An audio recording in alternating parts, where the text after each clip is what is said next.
NASA के Apollo mission को पृथ्वी से चांद तक पहुंचने में सिर्फ 3 दिन लगे थे, तो हमारे चंद्रयान 3 को चांद तक पहुंचने में करीब 40 दिनों का वक्त क्यों लगेगा?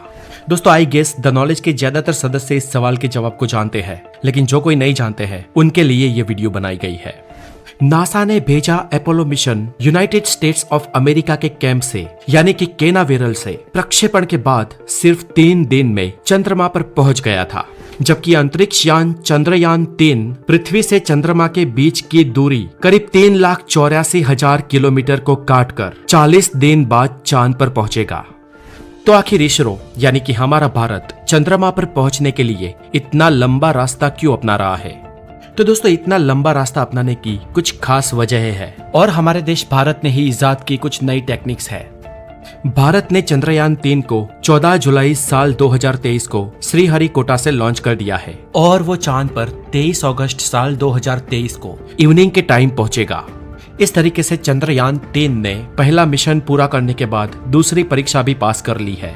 वह अपने रास्ते पर सही क्रम में आगे बढ़ रहा है और उसकी स्थिति भी सामान्य है। 14 जुलाई के दिन लॉन्च हुआ चंद्रयान 3 अभी वर्तमान में अंतरिक्ष में घूम रहा है और 5 अगस्त तक वो चंद्रमा की कक्षा में पहुंच जाएगा और 23 को सॉफ्ट लैंडिंग करेगा। हमें चंद्रयान 3 से सफलता की बड़ी उम्मीद है, लेकिन भारत ने चांद पर पहुंचने का जो तरीका चुना है उसके कारण बहुत अधिक समय लग रहा है, क्योंकि पृथ्वी से निकलने के बाद चंद्रयान 3 चांद पर सीधा नहीं जा रहा है। भारतीय वैज्ञानिकों ने बताया कि फिलहाल हमारे पास शक्तिशाली रॉकेट्स की कमी है। हालांकि चंद्रयान 3 को भारत के सबसे शक्तिशाली रॉकेट लॉन्च व्हीकल मार्क 3 से लॉन्च किया गया था, लेकिन ये रॉकेट भी अभी इतना मजबूत नहीं है कि मिशन को चंद्रमा के सीधे रास्ते पर ले जा सके। इसलिए यात्रा के लिए दूसरा रास्ता चुना गया है, जिस वजह से हम लिमिटेड संसाधनों के साथ चांद पर पहुंचेंगे। खर्च भी कम आएगा, इसलिए अधिक समय भी लगेगा। साफ शब्दों में कहे तो चंद्रयान 3 को चांद पर पहुंचाने के लिए चंद्रयान 2 और मंगलयान की तरह गुलेल तकनीक का उपयोग किया गया है। अब ये गुलेल तकनीक यानी कि चंद्रमा तक जाने के लिए और अपना रास्ता बनाने के लिए पृथ्वी के ही गुरुत्वाकर्षण का उपयोग करने वाली टेक्निक। जी हाँ दोस्तों, यहाँ पर चंद्रयान को फोर्स और कोई नहीं लेकिन खुद अर्थ की ग्रेविटी ही दे रही है।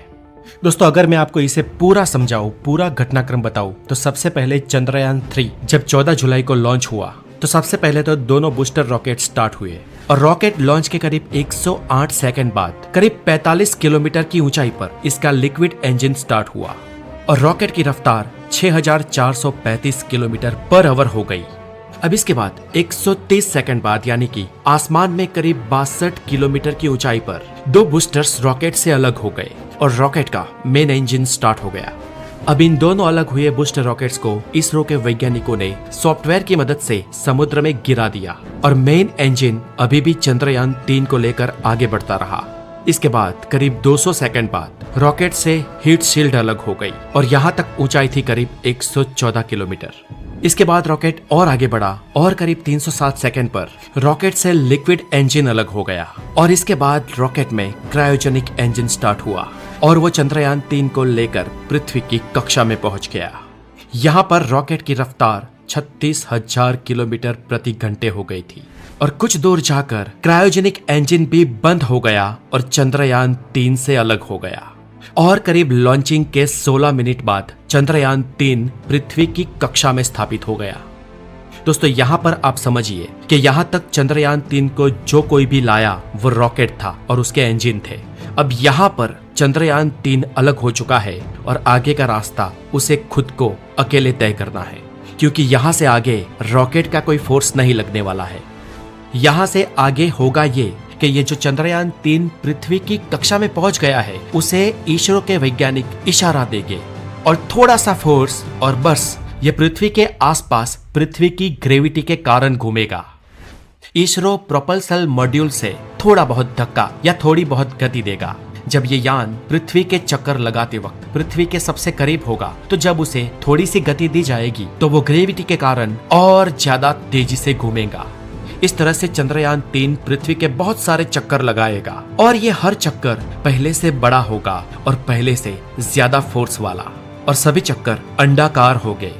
अब आप अगर ये सोच रहे हो कि ये चक्कर अंडाकार क्यों होंगे, एग्जैक्ट गोल क्यों नहीं होंगे, तो दोस्तों अंतरिक्ष में अगर चंद्रयान 3 को गोल चक्कर लगवाते और पृथ्वी उसके सेंटर में होती तो वो हमेशा पृथ्वी के आसपास ही घूमता रहता। इसलिए अंतरिक्ष में किसी चीज को दूर भेजने के लिए या नजदीक लाने के लिए अंडाकार चक्कर लगवाने पड़ते हैं और उसको ग्रेविटी देने वाली चीज कभी भी उसके सेंटर में नहीं होती।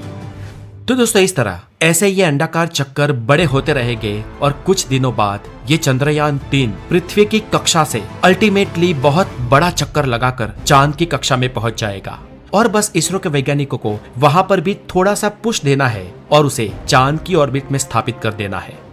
अब चांद की कक्षा में प्रवेश करने के बाद फिर से वो पृथ्वी वाली प्रक्रिया अपनाई जाएगी, यानी कि चांद की कक्षा में चंद्रयान 3 को घुमाया जाएगा और यहाँ पर चांद की ग्रेविटी काम करेगी। इस जगह पर चंद्रयान 3 के ये जो अंडाकार चक्कर होंगे वो धीरे धीरे छोटे होते जाएंगे और अल्टीमेटली उसे चांद के आसमान में ले जाएंगे और चांद की कक्षा में आने के करीब 13 दिन बाद चंद्रयान 3 चांद की सतह से इतना नजदीक पहुंच जाएगा कि वो सॉफ्ट लैंडिंग करने के लिए रेडी हो जाएगा।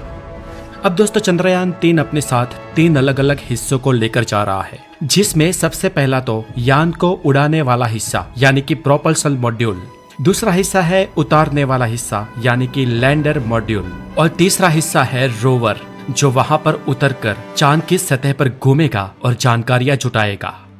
रोवर ने ली सभी जानकारियों का डेटा वो एक जगह को भेजेगा जिसे ऑर्बिटर कहते हैं और ऑर्बिटर सभी जानकारियां पृथ्वी तक भेजेगा।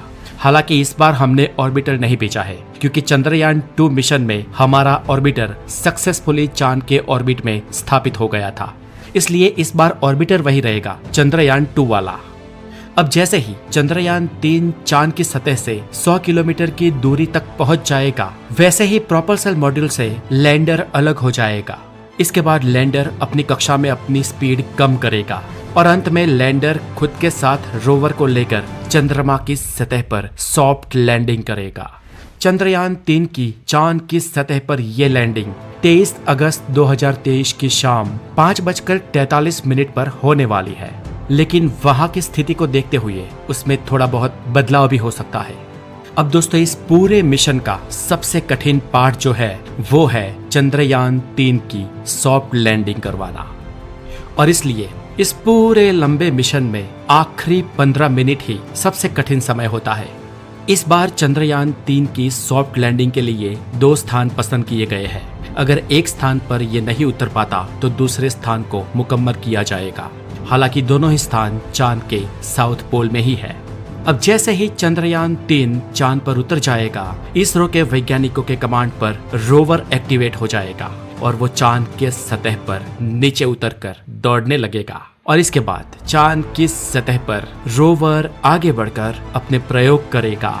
तो दोस्तों इस तरह से चंद्रयान 3 को चांद पर उतारा जाएगा और इस वीडियो में आप समझ गए होंगे कि हमें इस मिशन में 40 दिन से ज्यादा का वक्त क्यों लगेगा। तो फ्रेंड्स आज के लिए इतना ही, और अगर आप ये जानना चाहते हैं कि हमने चंद्रयान 3 को क्यों भेजा है, वो वहां जाकर क्या करेगा, तो इस पर हमने पहले ही एक वीडियो बनाई है जिसका लिंक नीचे डिस्क्रिप्शन में दिया गया है, उस पर जाकर इसे जरूर देखें और बने रहे द नॉलेज के साथ चंद्रयान 3 और हमारे साइंटिफिक वीडियोस के लेटेस्ट अपडेट्स के लिए। तब तक अपना बहुत सारा ध्यान रखें। Have a wonderful day, take care.